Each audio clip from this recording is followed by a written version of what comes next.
The Old Testament reading for today comes from Psalms 85. You showed favor to your land, O Lord. You restored the fortunes of Jacob. You forgave the iniquity of your people and covered all their sins. Yet you set aside all your wrath and turned from your fierce anger.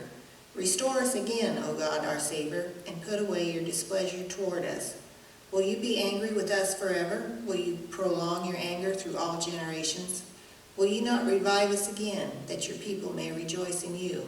Show us your unfailing love, O Lord, and grant us your salvation. I will listen to what God the Lord will say. He promises peace to his people, his saints, but let them not return to folly. Surely his salvation is near those who fear him, that his glory may dwell in our land. Love and faithfulness meet together. Righteousness and peace kiss each other. Faithfulness springs forth from the earth, and righteousness looks down from heaven. The Lord will indeed give what is good, and our land will yield its harvest. Righteousness goes before him and prepares the way for his steps.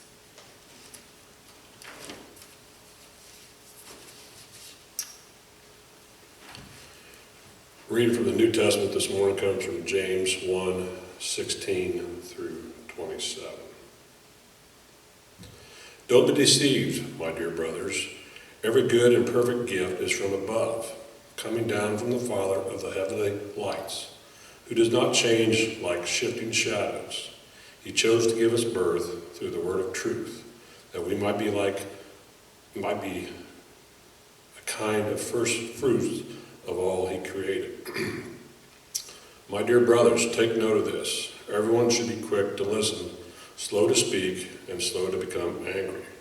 For man's anger does not bring about the righteous life that God desires. Therefore, get rid of all the moral filth and the evil that is so prevalent, and humbly accept the word planted in you, which can save you. Do not merely listen to the word and so deceive yourselves. Do what it says.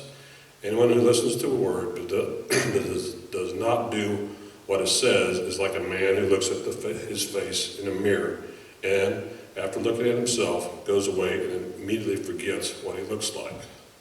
But the man who looks intently into the perfect law that gives freedom and continues to do this, not forgetting what he has heard, but doing it, he will be blessed in what he does. If anyone considers himself religious and yet does not keep a tight rein on his tongue, he deceives himself, and his religion is worthless.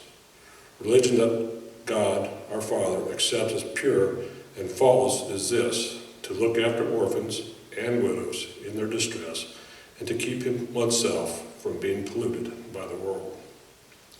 May the Lord add his blessings to the reading of this word.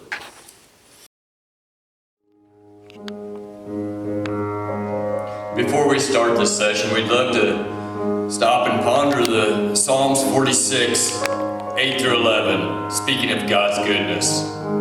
Come and see what the Lord hath done, the desolations he has brought on the earth. He makes wars cease to the ends of the earth. He breaks the bow and shatters the spear. He burns the shields with fire. He says, "Be still and know that I am God. I will be exalted among the nations. I will be exalted in the earth. For the Lord Almighty is with us. The God of Jacob is our fortress."